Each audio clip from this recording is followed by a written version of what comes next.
Hi everyone, I'm Alana. Welcome back to Accelerating on Reinventing DGA. In our last video, we nailed down the requirements for creating the random race order. Now it's time to address a key challenge, ensuring there are no back-to-back races for our riders. To solve this, we're going to automate a goal seek using VBA. Let's dive in. Our first step is to build a rider management table. This will use dynamic formulas to handle any number of registrations and events. Step 1 is to create a sorted list of the unique registered member numbers. Step 2 is to add the contact name to help us identify people to talk to in a back-to-back race situation. Step 3 adds a count of registered events for each member. Next, we'll add columns linked to the race order of each registered event. These will track the sorted order of events for each member. Finally, we'll create a back-to-back column to flag any conflicts. The result? A comprehensive list of all riders and the events they're registered for, complete with flags for back-to-back conflicts. We'll use this as a foundation for finding solutions later. Let's review the initial setup. First, we calculate how many riders have back-to-back conflicts using a count-if formula. This count is displayed clearly for users. We also have a reference cell for the goal seek scenario. Before jumping into VBA, let's recap how Goal Seek works. In the current scenario, the number of back-to-back races is 6. Our goal is to reduce it to 0. Goal Seek will adjust the value in cell G30 to find this solution.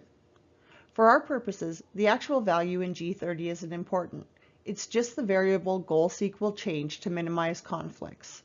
From personal experience, yes, I'm looking at you, frosty September mornings, I need to include a couple of fail-safes.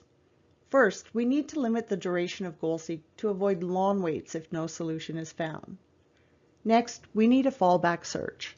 If 0 conflicts isn't achievable, we need to allow for 1 back-to-back race as a backup.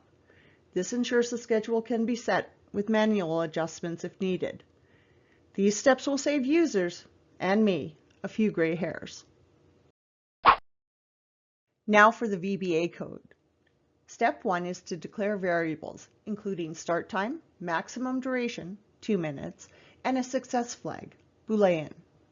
Step 2 enables calculation iterations and sets the maximum number of iterations. We start the timer and run the goal seek for a no back-to-back scenario. If successful, the routine ends. If not, after 2 minutes, the code runs goal seek for a single back-to-back race as a fallback. If neither works, an error message will alert the user.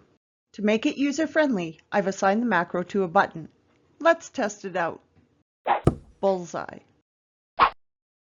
Once we've determined the race order, we need to fix it so it doesn't recalculate. A quick VBA script will replace the formula-generated order with hard-coded values when you select the Set Race Order button.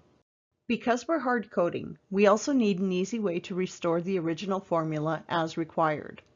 Another VBA script handles this, accessible via the developer toolbar. Lastly, we integrate the random class assignment macro into the clear workbook functionality. This ensures the formula resets when starting a new race. We've tackled a major piece of race management by automating the race order and addressing the back-to-back conflicts. With this foundation, we're almost ready to put our riders on the track. In our next video, we take on the challenge of setting up the heats using Power Query. Once that's done, it's race day. Thanks for watching. Be sure to like and subscribe. See you next time on Reinventing DGA.